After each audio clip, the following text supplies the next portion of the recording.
और स्वयं बड़ताना पुलिस प्रशासन से सहयोग लेना है और किसी से कोई लड़ाई झड़प नहीं करना। भारत माता की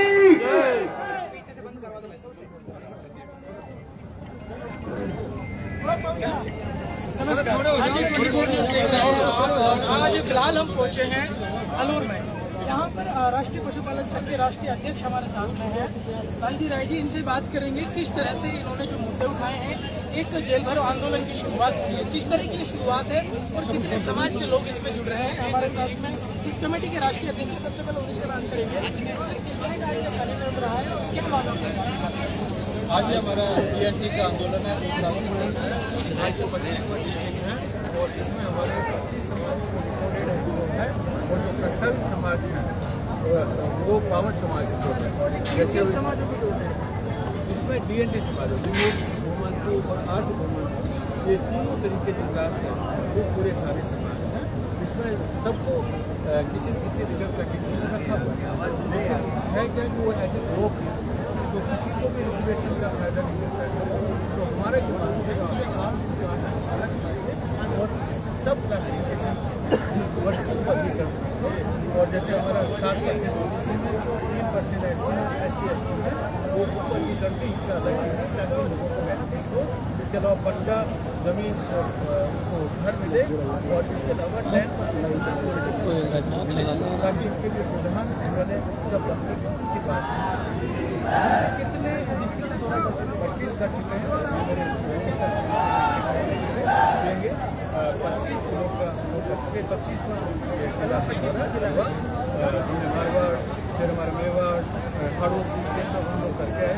अब नियर बाई जो चल रहे तो 1 तारीख को किसी तरह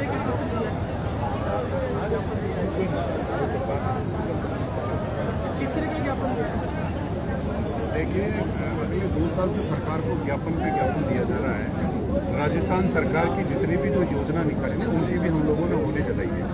क्योंकि जब इस देश में लोकतंत्र हुआ, लोकतंत्र के दौरान से घुमंतु जातियों पर बड़ा अत्याचार हुआ, इनके हक को दबाया गया। ये तो आज जातियाँ जो आंदोलन कर रही है, जो लोग अभी अलवर में हैं, आपको दिख रहे हैं, सबके भुख में वस्त्र दिख रहे हैं। तो यहाँ गाड़िया लुआर है, बंजारा है, नाथ है, जूबी है, कालबेलिया है, इन तरह की जो जातियाँ हैं, रायका, रेवाड़ी, देवासी, बावरिया, बागरी, इन तरह की जातियाँ हैं, मिरासी, जो इन तरह की जातियाँ हैं, जो ये खाना अपदोद जाति है, जिन जातियों को सरकार ने डीएनटी कैटेगरी में रखा है, जिनके लिए सुप्रीम कोर्ट ने, हिदायत आयोग ने, बाल रैंकर्स आयोग ने, सबने सिफारिश की इन जातियों को सेपरेट आरक्षण होना चाहिए। उसके बावजूद भी इनको आरक्षण नहीं मिला। हम आंध्र प्रदेश सरकार की तर्ज पर इन जातियों को 10% आरक्षण सेपरेट देने के लिए अगले 2 साल से हमारी मांग चल रही है। सभी से निवेदन है, हम लोगों ने ये जितने भी आगे जा रहे हैं, हम लोगों ने पाली बागराई के अंदर बड़ा प्रोटेस्ट किया।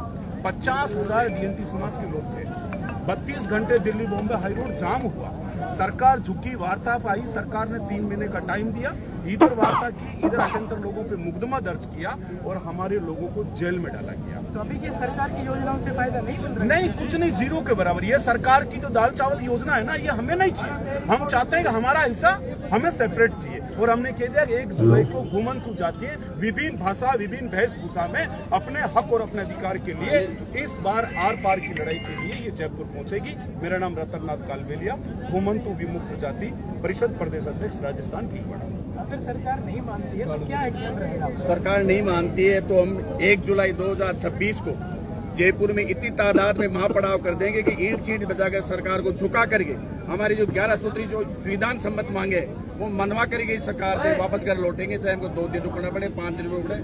और हम कोई ऐसे कोई दादागिरी से कोई अधिकार नहीं, हमको सुप्रीम कोर्ट जो आज लोकतंत्र में सबसे उच्च सुप्रीम कोर्ट ने कि इन समाजों को साथ विकास के लिए मुख्यधारा जोड़ा जाए। और रही बात, आप जन कल्याणकारी योजना को लेकर सरकार टेंट लगाती है, 2 टंकी पानी रखती है और डीएनटी समाजों के नाम से लगाती है। वहाँ इनका कोई जाति प्रमाण पत्र, मूल पत्र नहीं पड़ता है, खाली नाम के ढबोसलेबाजी करते हैं। बट डबल इंच की सरकार, भजनलाल को चेतावनी देता हूँ, या तो ये पहले हमारे विशेष नेता को बुलाकर टेबल पर बात कर ले, इस बोली वाली समाज का खून पसीना की परीक्षा नहीं ले। नहीं, 1 जुलाई 2026 को जयपुर में महापड़ाव होगा और 11 सूत्री मांगे संबंध समिति हम लेकर के ही रहेंगे।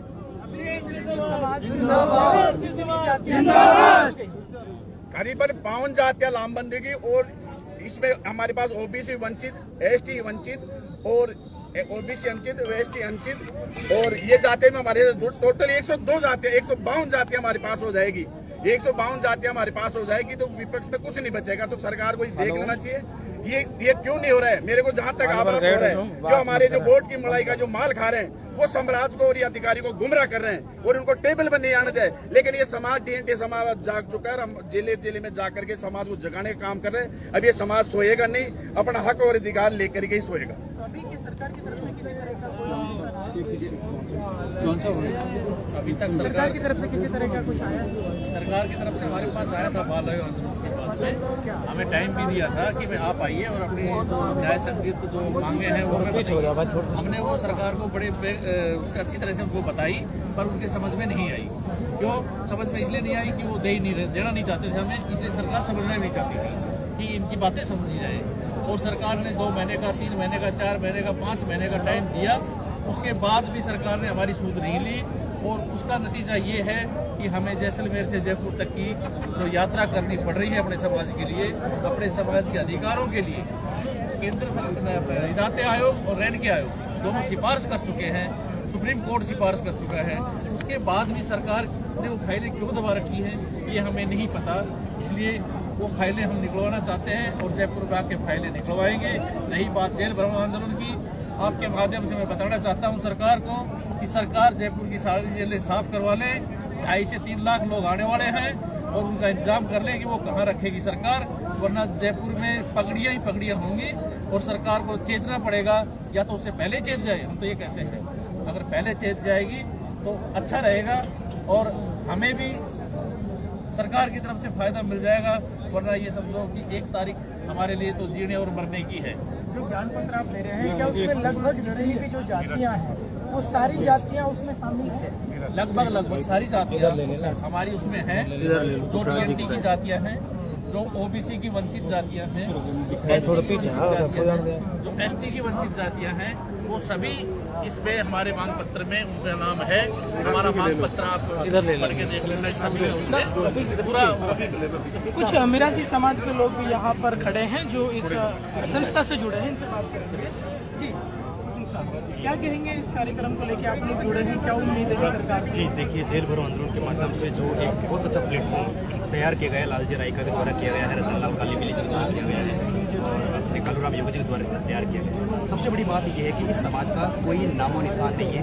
आज़ादी के 78 साल हो गए हैं, लेकिन विधानसभा में इसका नाम आज तक गूंजा नहीं है और न ही अभी तक गूंज रहा है। लेकिन शायद हो सकता है कि ये जो जनजातियाँ हैं, इन जनजातियों का प्लेटफॉर्म बहुत अच्छे स्तर पर होना चाहिए, क्योंकि वास्तव में जो मूल निवासी हैं मुख्य रूप से इनका क्या कि मुख्य धारा में नाम अच्छे स्तर पर होना चाहिए। लेकिन वो कुछ ही लोग हैं जो लोग क्या है कि इस समाज का बेनिफिट उठा रहे हैं और इनको क्या कि बातों के अंतर्गत रस पैदा कर रहे हैं, लेकिन इनका धरातल पर कोई भी औचित्य नहीं है।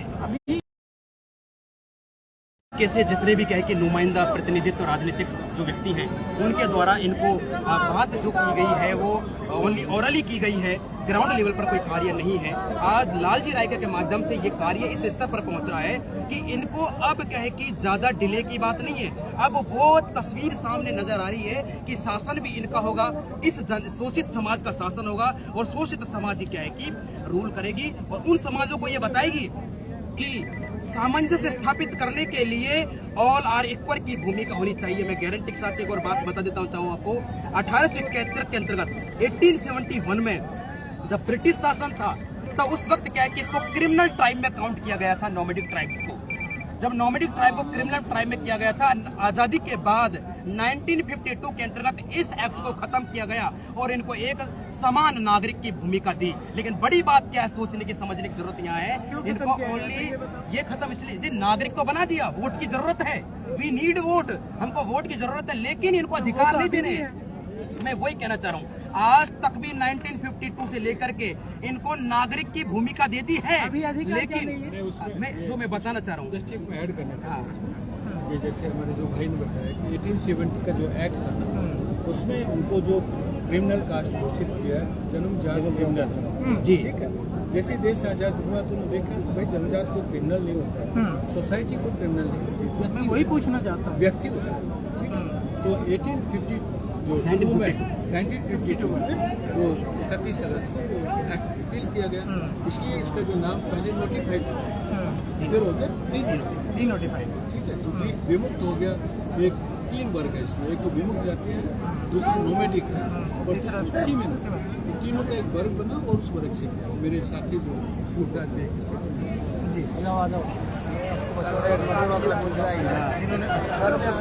क्रांति में महत्वपूर्ण भूमिका निभाई, उसके बाद में जब आज़ादी हुई तो उसमें महत्वपूर्ण भूमिका। अभी के मुद्दे पे बताओ, क्या लग रहा है आपको कि आपकी क्या मांगे मानी जाएंगी और नहीं मानी जाएंगी तो क्या? मैं आपको बताना चाह रहा हूँ कि इतनी आज़ादी के 78 वर्ष बीत जाने के बाद में कि हम मुख्य धारा की वास्तविक आज़ादी की लड़ाई लड़ रहे हैं। जब देश का सुप्रीम कोर्ट कह रहा है, रैंक आयोग कह रहा है, हिदायती आयोग कह रहा है, लेकिन ये सरकार हमारी बात नहीं मानी। और आपने इतिहास गवाह है कि आज इतने लोग, आज आपने देखोगा एक बहुत बड़ी, मैं आपको बता रहा हूँ बात कि बीजेपी और कांग्रेस ही वो काम कर सकती है जो आज हमारा प्रत्येक जिला मुख्यालय पर जो प्रदर्शन हो रहा है। इतनी बड़ी